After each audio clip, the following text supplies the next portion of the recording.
আল্লাহ তাআলা বলেন, আমি যখন ফেরেশতাদের বললাম আদমকে সিজদা করো, তখন ইবলিস ছাড়া সবাই সিজদা করল। সে অমান্য করল, অহংকার করল, তাই সে অবিশ্বাসীদের অন্তর্ভুক্ত হল। সূরা বাকারা আয়াত ৩-৪। ইবলিসকে কেন ফেরেশতাদের সঙ্গে সিজদা করতে আদেশ করা হলো? সে কি ফেরেশতা? আল্লাহ তাআলা আদমকে সৃষ্টির আগেই ফেরেশতাদের আদেশ দিয়ে রেখেছিলেন। আল্লাহ বলেন, সুতরাং আমি যখন আদমের সৃষ্টি সম্পন্ন করব এবং তার মধ্যে রূহ ফুঁকে দেব, তখন তোমরা তার সামনে সিজদায় পড়ে যেও। সূরা সাদ আয়াত ৭। তখন ইবলিস সেই মজলিসেই উপস্থিত ছিল।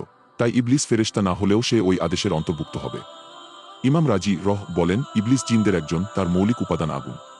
এজন্য তিনি ৩টি দলিল উপস্থাপন করেছেন। ১. ইবলিসের সৃষ্টি আগুন থেকে। কোরআনে এসেছে, ইবলিস বলেছে, তুমি আমাকে আগুন দিয়ে সৃষ্টি করেছ আর তাকে, আদমকে, সৃষ্টি করেছ কাদামাটি দিয়ে। সূরা আরাফ আয়াত ১-২-২। ইবলিসের ছেলে মেয়ে আছে, সে বংশবিস্তার করে। ফেরেশতারা এর থেকে মুক্ত, তাদের স্ত্রী সন্তান নেই, তাদের মধ্যে নেই নারী পুরুষের বিভাজনও। অথচ আল্লাহ ইবলিস সম্পর্কে বলেছেন, তবে কি তোমরা আমার পরিবর্তে ওকে ও ওর বংশধরকে অভিভাবক রূপে গ্রহণ করছো? সূরা কাহফ আয়াত ৫-০৩। ফেরেশতারা আল্লাহর সব আদেশ মেনে চলে। পবিত্র কোরআনে এসেছে, আল্লাহ তাদের, ফেরেশতাদের, যা আদেশ করেন তা অমান্য করে না এবং যা আদেশ করা হয় তাই করে। সূরা তাহরিম আয়াত ৬। অতএব এ সকল আয়াত অনুযায়ী নিশ্চিত যে ইবলিস জিনদের একজন।